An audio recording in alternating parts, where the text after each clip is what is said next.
سنلقي في قلوب الذين كفروا الرعب بما أشركوا بالله ما لم ينزل به سلطانا ومأواهم النار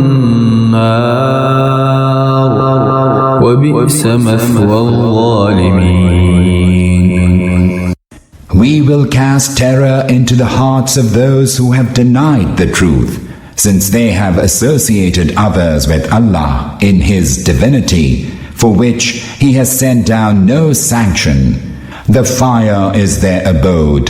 How bad the resting place of the wrongdoers will be. وَلَقَدْ صَدَقَكُمُ اللَّهُ وَعْدَهُ إِذْ تَحُسُّونَهُم بِإِذْنِهِ حَتَّى إِذَا فَشِلْتُمْ وَتَنَازَعْتُمْ فِي الْأَمْرِ وَعَصَيْتُمْ مِنْ بَعْدِ مَا أَرَاكُمْ مَا تُحِبُّونَ منكم من يريد الدنيا ومنكم من يريد الآخرة ثم صرفكم عنهم ليبتليكم ولقد عفا عنكم والله ذو فضل على المؤمنين. Allah surely fulfilled His promise of succor when you were slaying them by His leave until the moment when you flagged and quarreled among yourselves about the matter and disobeyed the Prophet after he showed you what you intensely desire. For some of you sought this world and some of you sought the next. Thereupon, in order to put you to a test, He turned you away from your foes. Still, He pardoned you. After that, for Allah is bounteous to those who believe. إذ تصعدون ولا تلوون على أحد والرسول يدعوكم في أخراكم فأثابكم غما بغم لكي لا تحزنوا على ما فاتكم ولا ما أصابكم والله خبير بما تعملون. Recall when you were fleeing without casting even a side glance at anyone, and the messenger was calling out to you from the rear. Then Allah requited you by inflicting grief after grief upon you, so as to instruct you neither to grieve for the losses you might suffer or for the afflictions that might befall you. Allah knows all that you do. ثم أنزل عليكم من بعد الغم أمنة نعاسا يغشى طائفة منكم وطائفة قد أهمتهم أنفسهم يظنون بالله غير الحق ظن الجاهلية يقولون هل لنا من الأمر من شيء قل إن الأمر كله لله يخفون في أنفسهم ما لا يبدون لك يقولون لو كان لنا من الأمر شيء ما قتلنا هاهنا قل لو كنتم في بيوتكم لبرز الذين كتب عليهم القتل إلى مضاجعهم وليبتلي الله ما في صدوركم وليمحص ما في قلوبكم والله عليم بذات الصدور. Then, after inflicting this grief, He sent down an inner peace upon you, a sleep which overtook some of you. Those who were concerned merely about themselves, entertaining false notions about Allah, the notions of the age of ignorance, asked, "Have we any say in the matter?" Tell them, truly all power of decision rests solely with Allah. Indeed, they conceal in their hearts what they would not reveal to you, saying, "If we had any power of decision, we would not have been slain here." Say, even if you had been in your houses, those for whom slaying had been appointed would have gone forth to the places where they were to be slain. All this happened so that Allah might test the thoughts you entertained in your hearts and purge your hearts of all impurities. Allah knows well what is in the breasts of men. إن الذين تولوا منكم يوم التقى الجمعان إنما استزلهم الشيطان ببعض ما كسبوا ولقد عفى الله عنهم إن الله غفور حليم. Surely those of them who turned their backs on the day when the two armies met did so because Satan made them slip, because of some of their lapses. But Allah has pardoned them. He is all forgiving, all forbearing. يا أيها الذين آمنوا لا تكونوا كالذين كفروا وقالوا لإخوانهم إذا ضربوا في الأرض أو كانوا غزا لو كانوا عندنا ما ماتوا وما قتلوا ليجعل الله ذلك حسرة في قلوبهم والله يحيي ويميت والله بما تعملون بصير. Believers, do not be like those who disbelieved and said to their brethren who met some suffering in the course of journey or fighting, "Had they remained with us, they would not have died nor been slain." Allah makes such thoughts the cause of deep regrets in their hearts. For in truth, it is Allah alone who grants life and deals death. Allah sees all that you do. وَلَئِن قُتِلْتُمْ فِي سَبِيلِ اللَّهِ أَوْ مُتُّمْ لَمَغْفِرَةٌ مِّنَ اللَّهِ وَرَحْمَةٌ خَيْرٌ مِّمَّا يَجْمَعُونَ. If you were to be slain or to die in the way of Allah, then surely Allah's forgiveness and mercy are better than all the goods that people amass. وَلَئِن مُتُّمْ أَوْ قُتِلْتُمْ لَإِلَى اللَّهِ تُحْشَرُونَ. Were you to die or be slain, it is to Allah that all of you will be mustered. فبما رحمة من الله لنت لهم ولو كنت فظا غليظ القلب لانفضوا من حولك فاعف عنهم واستغفر لهم وشاورهم في الأمر فإذا عزمت فتوكل على الله إن الله يحب المتوكلين. O Prophet, it was thanks to Allah's mercy that you were gentle to them. Had you been rough, hard-hearted, they would surely have scattered away from you. So pardon them and pray for their forgiveness and take counsel from them in matters of importance. And when you are resolved on a course of action, put your trust in Allah. Surely Allah loves those who put their trust in Him. ينصركم الله فلا غالب لكم وإن يخذلكم فمن ذا الذي ينصركم من بعده وعلى الله فليتوكل المؤمنون. If Allah helps you, none shall prevail over you, and if He forsakes you, then who can help you? It is in Allah that the believers should put all their trust.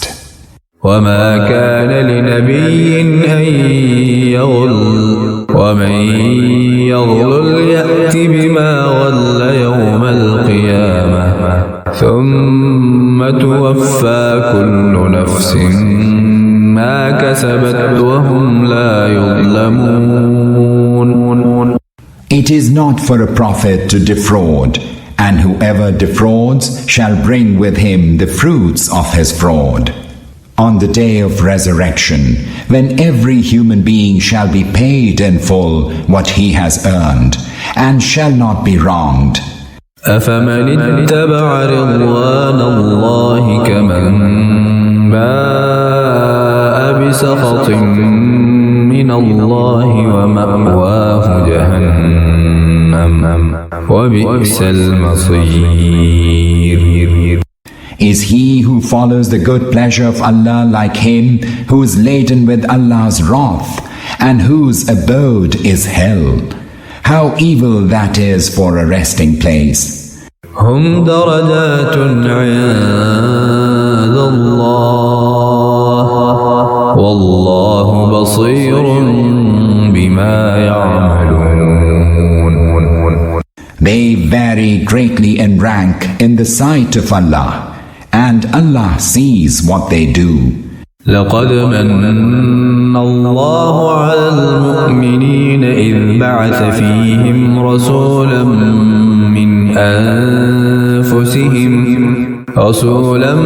من أنفسهم يتلو عليهم آياته ويزكيهم ويعلمهم الكتاب والحكمة وإن كانوا من قبل لفي ضلال مبين. Surely Allah conferred a great favor on the believers when He raised from among them a messenger to recite to them His signs and to purify them and to teach them the book and wisdom. For before that they were in manifest error. أولما أصابتكم مصيبة قد أصبتم مثليها قلتم أنى هذا قل هو من عند أنفسكم إن الله على كل شيء قدير. And how come when a calamity befell you, even though the enemy had suffered at your hands in the battle of Badr, twice what you have suffered, you began to ask, how has this come about? Say, this calamity has been brought about by yourselves. Surely Allah has power over everything. وما أصابكم يوم التقى الجمعان فبإذن الله وليعلم المؤمنين. What befell you on the day when the two hosts met was by the leave of Allah, and in order that He might mark out those who believe. وليعلم الذين نافقوا وقيل لهم تعالوا قاتلوا في سبيل الله أو ادفعوا قالوا لو نعلم قتالا لاتبعناكم هم للكفر يومئذ أقرب منهم للإيمان يقولون بأفواههم ما ليس في قلوبهم والله أعلم بما يكتمون. From those who are hypocrites, and when these hypocrites were asked, Come and fight in the way of Allah, or at least defend yourselves. They answered, If we but knew that there would be fighting, we would certainly have followed. They were then nearer to infidelity than to faith. They utter from their mouths what is not in their hearts. Allah knows well what they conceal. الذين قالوا لإخوانهم وقعدوا لو أطاعونا ما قتلوا قل فادرءوا عن أنفسكم الموت إن كنتم صادقين. These are the ones who stayed away, saying about their brothers, Have they followed us? They would not have been slain. Say, if you speak the truth, then avert death when it comes to you. ولا تحسبن الذين قتلوا في سبيل الله أمواتا بل أحياء عند ربهم يرزقون. Think not of those slain in the way of Allah as dead.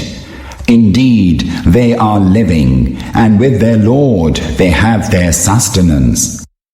فرحين بما آتاهم الله من فضله ويستبشرون بالذين لم يلحقوا بهم من خلفهم ألا خوف عليهم ولا هم يحزنون.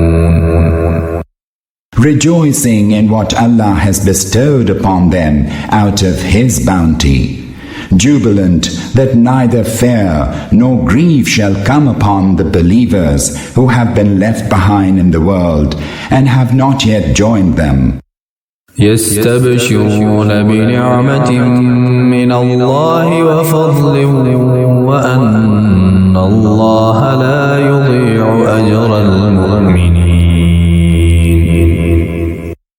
They rejoice at the favors and bounties of Allah, and at the awareness that Allah will not cause the reward of the believers to be lost. الذين استجابوا لله والرسول من بعد ما أصابهم القرح للذين أحسنوا منهم واتقوا أجر عظيم. There were those who responded to the call of Allah and the Messenger after injury had smitten them. There is mighty reward for all those who do good and fear Allah.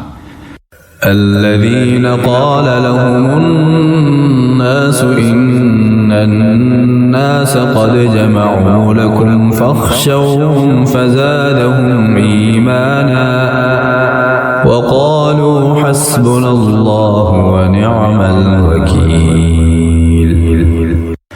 When people said to them, Behold, a host has gathered around you, and you should fear them, it only increased their faith, and they answered, Allah is sufficient for us, and what an excellent guardian He is. فانقلبوا بنعمة من الله وفضل لم يمسسهم سوء واتبعوا رضوان الله والله ذو فضل عظيم. So they returned with a mighty favor and a great bounty from Allah, having suffered no harm. They followed the good pleasure of Allah, and Allah is the Lord of great bounty. إنما ذلكم الشيطان يخوف أولياءه فلا تخافوهم وخافون إن كنتم مؤمنين. It was Satan who urged you to have fear of his allies, but do not fear them. Fear me if you truly believe.